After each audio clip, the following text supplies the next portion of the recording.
Nesse texto aqui, o Senhor, quando fala novo mandamento vos dou, ele não está querendo dizer que o mandamento de amar ao próximo não estava na lei de Deus. Não, estava na lei de Deus. O que ele queria dizer é que o testemunho dele, a vida dele, né, era a plenitude desse amor. Que todos deveriam amar como ele amou. Ele não está acrescentando a lei de Deus, o mandamento do amor, mas dizendo que ele estava lá para testemunhar a plenitude do amor, como a plenitude de toda a verdade teológica. A igreja me compreendeu? Amém? Então ele não está acrescentando a lei nenhuma verdade, nenhum princípio. Só está dizendo, o mandamento que está lá, você vai aprender comigo. Enfim. Irmãos, o pastor, eu até acho que é importante registrar isso de púlpito, que não me agrada muito falar sobre esse tema, exatamente pelo desgaste que já girou em torno do que diz respeito ao dízimo. Há muitos anos eu não falo sobre isso, em pregação, mas o Senhor hoje me pediu para trazer esse posicionamento, e eu venho ouvindo e escutando debates em torno desse tema que me deixa triste, revoltado, porque 99% dessas pessoas que se prontificam a falar sobre isso não estão capacitadas, biblicamente falando. É uma tragédia, um assassinato à Escritura, o que esses caras ensinam por aí. Mas dentro do que eu vou falar sobre dízimo e oferta, existe um ponto importante do que o pastor eu vou falar. Também, a obrigatoriedade.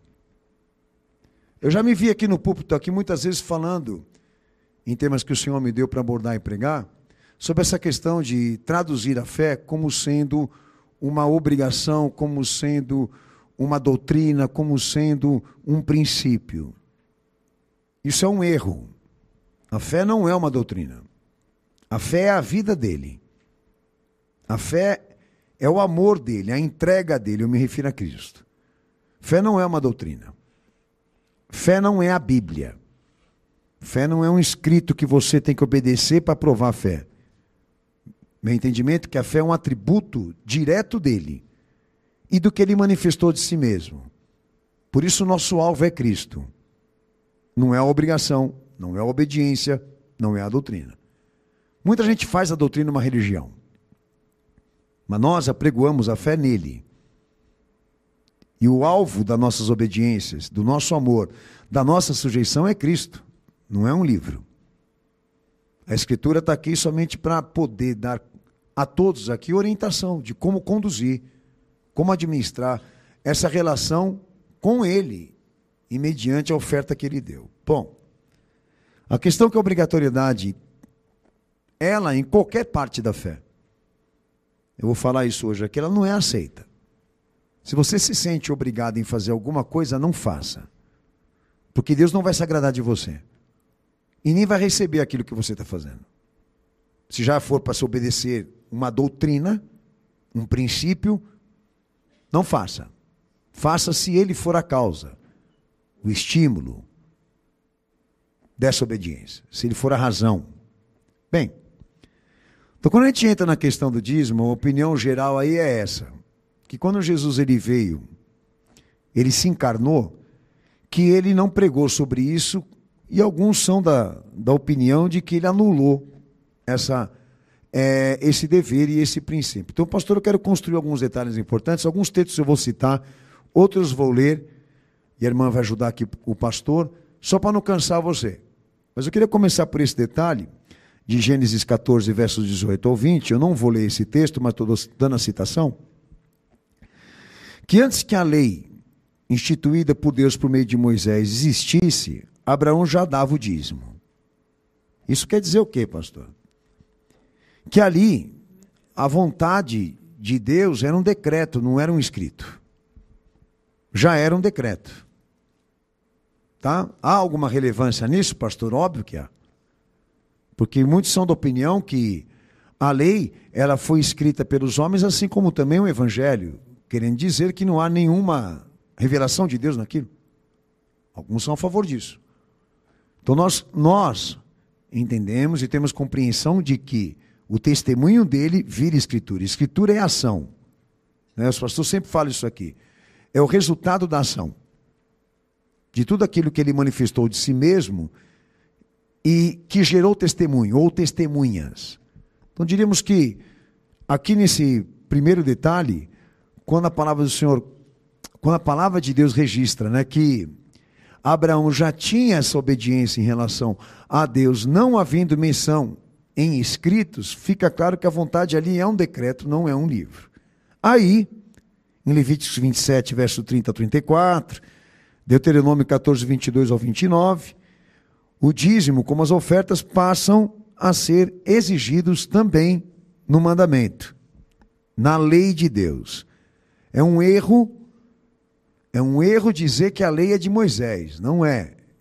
Ela foi instituída por Deus, dada por anjos a ele. Não é dele. Ok? Mas é aquilo que o pastor eu falei aqui nesse segundo ponto, o dízimo e a oferta, como tantas outras realidades e princípios de doutrina, já estavam ali regimentados e descritos e documentados. E o dízimo foi acrescentado também. O que quer dizer? É algo que não pode ser mais modificado. Terceiro detalhe, que segundo a lei de Deus, o não cumprimento dessa obediência, Deus considerava o homem ladrão. Era considerado como rouba-Deus. Isso lá em Malaquias 3, verso 8 ao 10. Aí você vai lá no texto de Malaquias e lê esse texto e enxerga ali o profeta exatamente deixando claro, né? O que estava na lei e o que precisava ser obedecido. Aí o entendimento do fato do roubo a Deus, o entendimento aí é que essa obediência, como outras, essa em específico, ela era um princípio moral. Quando eu falo aqui princípio moral, eu estou querendo dizer que é tão igual ou com o mesmo peso das outras exigências que se direcionam para a conduta sexual, para a conduta religiosa, também para a questão das arrecadações.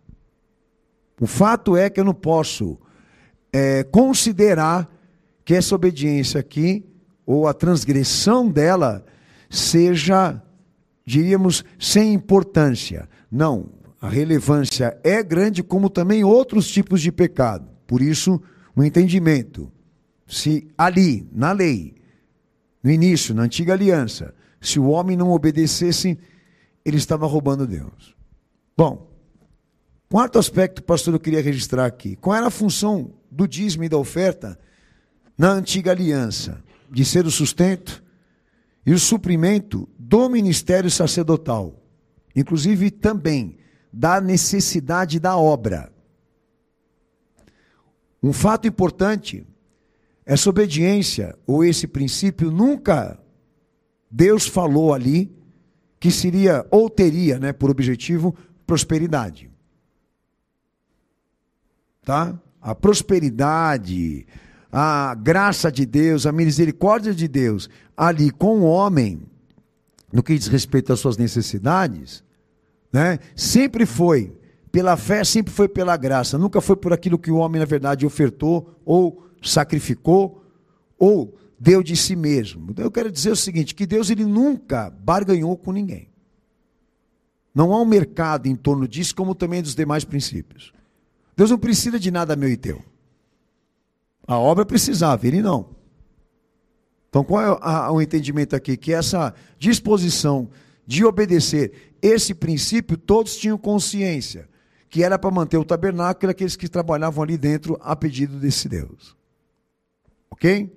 Não com esse objetivo, de gerar um mercado, ou uma fórmula de prosperidade para todo mundo, quando ofertar ou dizimar, sair por aí se enriquecendo. Como fazem hoje, com alguns textos. Mas está errado, não é a essência, não é o princípio que está lá. Vocês vão pegar e fazer os levantamentos do que era o tabernáculo e quem trabalhava lá dentro, todos eles eram funcionários, para você poder entender o que eu estou dizendo aqui. Do que acontecia lá, da administração da expiação, da consciência da lei, todos sustentavam aqueles que trabalhavam lá. Tá? Então era para manter o tabernáculo, inclusive a necessidade daquela obra. Bom, aí vem um detalhe importante. Então, no Antigo Testamento, o dízimo e a oferta, principalmente o dízimo, aparece como uma obrigação legal e moral. Tá? Então você vai continuar lendo esse texto, vai continuar lendo Malaquias e chegando nessa conclusão, né? É para dar. E é para dar. Só que nós não chegamos ainda no ponto. O que Jesus tem a ver com isso? Mas um registro também, Êxodo 35, verso 5, ali a oferta no Antigo Testamento, ela era coletada debaixo de apelos voluntários, tá? Quando o objetivo não era sacrifício pela expiação dos pecados, a oferta, diferente do dízimo, ela era uma ação voluntária, ela não era uma ação obrigatória. É importante, pastor, eu registrar isso daqui. Que segue para o Novo Testamento também, debaixo do mesmo caráter. Ok? Mas no Antigo Testamento, reforçando aqui, o dízimo e a oferta era uma exigência legal, no sentido de estar reconhecida por Deus e ser exigida por Ele, como também moral, porque não poderia ser transgredida. Até aqui é o básico, né? Aí, quando Jesus se encarna e assume ser o Messias, o que modificou nesse cenário que o pastor eu falei aqui no que diz respeito à nova aliança? Esse é o ponto. Também, aonde muita gente derrapa, tá? Conceito errado. A graça não anula a lei. Ela completa. Tá? Esse conceito de que a graça de Cristo anula a lei ou apaga o Deus do Antigo Testamento é antibíblica, é herege, é imoral. O primeiro texto que o pastor eu quero dar aqui, Mateus 5, 17 ao 19, a gente vai ler esse texto. E eu peço aos irmãos que vocês me acompanhem, por favor. Não cuideis que vim destruir a lei ou os profetas. Não vim destruir, mas cumprir. Porque em verdade vos digo que até que o céu e a terra passem, nem um jota ou um tio jamais passará da lei, sem que tudo seja cumprido. Qualquer, pois, que violar um destes mandamentos, por menor que seja, e é assim ensinar aos homens, será chamado menor no reino dos céus. Aquele, porém, que os cumprir e ensinar, será chamado grande no reino dos céus. Tá, então quando ele, na condição de Cristo e Messias, se dirigiu à lei e os mandamentos dos profetas, qual foi a consideração dele? Ele não veio revogar. Quando ele diz revogar, ele quer dizer o quê? Ele não veio anular. Ele veio então para quê? Para cumprir e ser o pleno sentido da lei. O pleno significado da lei. Ser a própria lei. Então ele não veio tirar nem a lei, nem os mandamentos, nem os profetas. Agora eu quero entrar nesse ponto, do princípio moral na lei. Ele não anulou nenhuma cláusula, nenhuma questão, nenhum ponto, mas cumpriu. E como falei aqui, reconheceu o pleno significado de cada uma destas coisas. Se você é a favor de que por ele não ter citado o dízimo, pregado o dízimo, exigido o dízimo, ele anulou, você está contra essa palavra. E detalhe, por se tratar de um princípio moral, se você quebrar esse princípio porque você acha que você pode fazer isso, pela permissão dele, você vai ter que legalizar tudo que está errado no Antigo Testamento também. Porque eu falei para vocês aqui, qual é a importância de entender o dízimo como princípio moral? Que ele é uma exigência de conduta e comportamento daquele que está diante da graça de Deus, como também todos os outros demais códigos morais. Tá? São ramos que se espalham para tudo aquilo que condiz com o homem e com a sua condição de vida. Então, se eu tiro isso, eu tenho que tirar tudo. É sério isso, tá? Se eu quebro isso aqui, eu vou ter que legalizar a homossexualidade, vou ter que legalizar a pedofilia, eu vou ter que legalizar a zoofilia, eu vou ter que legalizar um monte de coisa que a lei ali, né, em Levíticos, em Deuteronômio, condena. Então esse conceito de que Jesus ele veio para anular aquilo que Deus havia lá atrás exigido na primeira aliança, esse conceito é errado. Você não tem que anular, você tem que entender onde se encaixa agora na fé. É diferente. Eu quero entendimento do que Jesus, na verdade, quer de mim em relação a esse tema, em relação a esse princípio, em relação a essa norma. Aí, legal, amém. Mas querer dizer que ele veio para apagar o que Deus fez em história, você está de brincadeira comigo. E eu acho uma hipocrisia estes, que muitas vezes direcionam para certos aspectos, né? Esse conceito de anulação, de princípio e norma, eu acho uma hipocrisia ele fazer só com aquilo e esquecer as outras coisas também, que há restrição. E muita na lei. Há muita restrição de muita coisa que a igreja aceita, concorda e obedece. Mas há certas coisas que eles mencionam. Então, se é para tirar uma, vamos tirar todas, pô. Entendeu? Que se lá na lei Deus condenava quem o roubava, na lei também condenava muitas outras coisas que muitos aí estão fazendo. Então, como explicar isso, né? Eu direciono isso para aquele ponto, mas os demais eu esqueço. A gente não pode relativizar. Então, se houve ali, da parte de Cristo, uma direção de apagar a lei e reescrevê-la, então a gente precisa saber quais foram essas mudanças. E não houve mudança. Houve acrescentamento. Eu falo, não é nem acrescentamento a palavra mais certa. Crédito. Houve um crédito. Deus, pelo Filho, ofertou o que a lei não poderia oferecer. Tá? Mas a lei, ela está intacta. Aqui no Evangelho do meu Senhor, ela está intacta. Ninguém mexe. E ele é o pleno sentido e significado de tudo que está lá, que os homens esqueceram, que os homens invalidaram, que eles acrescentaram. E com certeza tem muita coisa lá que os homens adicionaram, mas que ele veio exatamente para isso, com a finalidade não só de morrer, não só de expiar pecados, não só de sofrer por mim e por você, mas dar consciência, dar a verdade, por meio do seu testemunho. Segundo ponto, Mateus 23, 23, o Senhor repreende os fariseus sobre a questão deles negligenciarem a justiça, a misericórdia e a fé.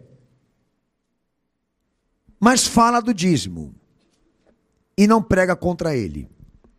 Fala do dízimo, mas se incomoda com aqueles homens que eles negligenciavam o mais importante: a justiça, a misericórdia e a fé. Como se ele dissesse para aqueles homens: acrescenta essa obediência também a misericórdia, a justiça e a fé. Ele teve oportunidade para fazer isso. Vocês não precisam mais cumprir isso. Eu estou aqui para avisar todo mundo que não tem mais essa obediência. Ele não fez. Que, como disse aqui, ele não rasgou o escrito. Ele não revogou a lei. A lei continua. Mas o que ele deixou claro para esses homens? Que na lei também tinha justiça, misericórdia e fé. E que eles estavam esquecendo as mais importantes para ficar só respaldado naquela. Um fato interessante aqui. Ele não pregou contra o dízimo, ele não falou contra o dízimo, mas fez contra o sábado. Fez contra o sábado. Eu não vejo ninguém debatendo sobre esse assunto. Sério, não vejo. Ninguém falando exatamente sobre essa questão do sábado. Ele disse, ele é o Senhor do sábado. E se nomeou o Senhor do sábado, como querendo dizer que aquele sábado estava sendo por ele repudiado. Digo, o sábado, o dia, de guardar o dia. Ele falou contra cerimônias de purificação. Dos homens cumprirem isso e esquecerem o interior. Mas contra o dízimo ele não fez menção. Bom, se ele não fez menção e não anulou a lei, Você está discutindo por quê? Entendeu? A minha indignação é essa. Você está entrando nesse mérito por quê? Você está incomodado, você está insatisfeito, você está frustrado, você está... O que você está? Porque não é uma coisa que deve ser discutida. O desafio aqui é compreender onde isso se encaixa na aliança com Cristo. Como que isso vai ter que ser feito, de que forma vai ter que ser feito, em que condições vai ter que ser feito. Agora, esse debate, né, em torno de cifras, em torno de percentuais, em torno de valores, na igreja, para mim isso é mesquinho. É banal, é fútil, é extremamente triste isso. Por quê? Você faz se você quiser. Você não é obrigado a fazer. Eu vou aproveitar que eu estou falando isso daqui. Olha, irmãos, a gente vai lá e aponta detalhes importantíssimos e sérios que envolvem a igreja atual. Coisas que a gente pede para todo mundo, dá atenção para isso. Aí me entra um cara no comentário e fala assim, mas e o dízimo? Você não vai falar do dízimo? Entendeu? Um monte de coisas que realmente precisa entender, compreender, enxergar do que está acontecendo. O cara está incomodado com essa questão de pastor receber dinheiro e da igreja cobrar o dízimo. Que eu já vou chegar nesse detalhe, tá? De administração. Então é muito triste saber que algo que está ali, que ele não pregou contra, que precisa de compreensão, presta obediência, virá esse debate, essa discussão, como se isso ali fosse uma importância financeira e absoluta para Deus e para as suas preocupações. Que na graça essa preocupação não existe. Ali em Cristo não havia essa preocupação. Quem dava o quê, quem dava quanto, ou coisa do tipo. Haviam outras, não essa, não a financeira, não a material. Então eu já queria chamar a atenção de vocês aqui, não tragam isso para cá. É importante que você tenha compreensão e entendimento de tudo que se fala em torno da fé. Mas não abra a boca para falar o que você não está preparado para falar, e inclusive isso, que você não tem argumentação.